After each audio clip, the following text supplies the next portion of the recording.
Hey guys, welcome to part 2 of my Big Brother 12 review and opinion show. This is episode 2.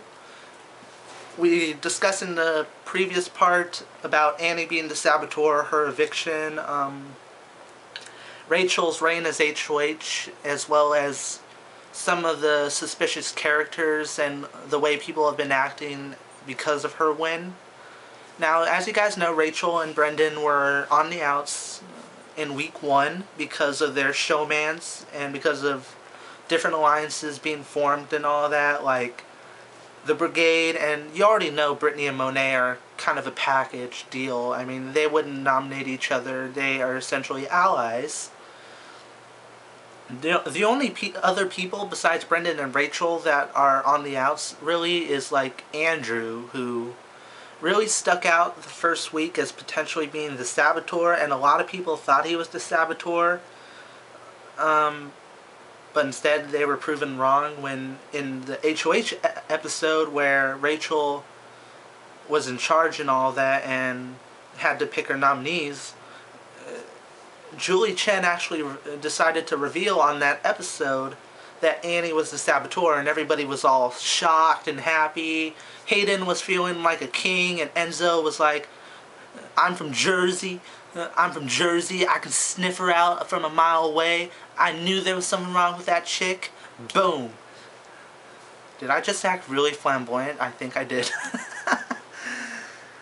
But you get the point, and as you can see from my little enactment right there, I am starting to like Enzo actually, because he is a very colorful character, and without colorful characters in the house, Big Brother would be very boring. So obviously I'd like Enzo to stick around, not to win, but just for the sake of sticking around, and so we can hear those silly one-liners and all that cockiness and all that. And I'm pretty sure he is going to stay around a while if the Brigade keeps doing what they're doing. Now, Rachel decided to nominate Brittany and Monet, which was actually Hayden's suggestion. He tried to rebound Rachel's thoughts about nominating like Lane, Matt, or Enzo to those two girls, and Rachel knew that they would not benefit her game one bit. Keeping them in the house would not keep her and Brendan longer in the house, so that's her decision. She also tried to use the $10,000 Monet won as kind of an excuse or a cop-out.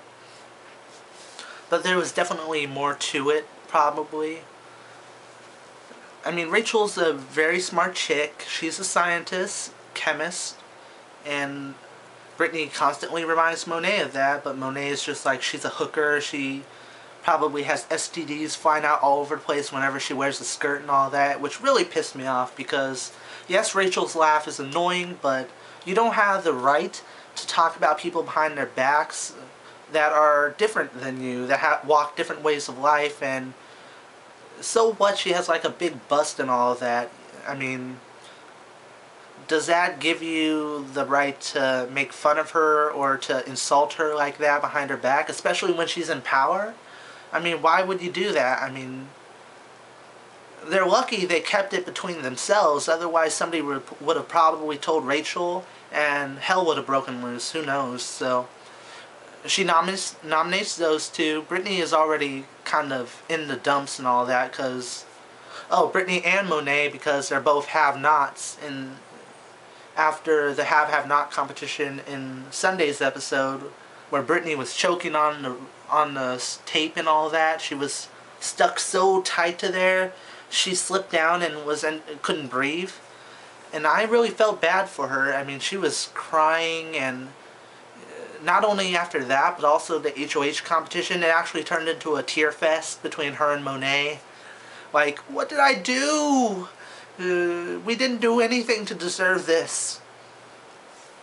So, fuck you, Monet, and, well, I don't really have any hatred towards house guests, but Monet is just being so shallow and rude and mean and all that, so I could care less if she left the house, which she does.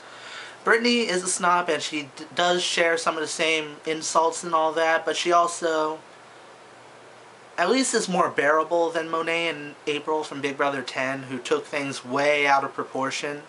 I would much rather have Brittany, I said Brene. I would much rather have Brittany stay in the house longer.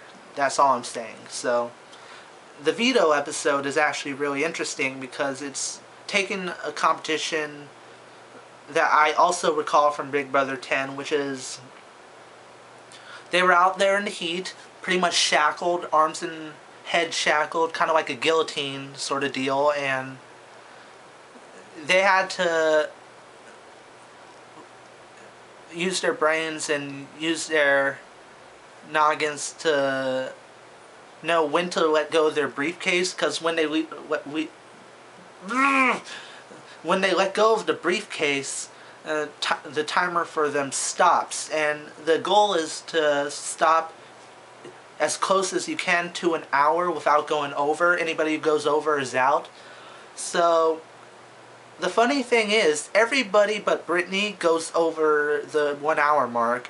Enzo was the second closest, and he missed it by just like less than a minute, which really surprises me. So I think if if the nominees stayed the same, Monet still would have been going home and Brittany would have been safe, but Brittany's win of the veto really changed a lot of things because people were getting thrown under the bus, people were volunteering themselves, and I'll go over that shortly. Oh, crap, the battery's running low, so I will go over what I mean in part 3, and this is probably going to go to a part 4, who knows, so I will be with you guys very soon with part 3 of episode 2. See you guys.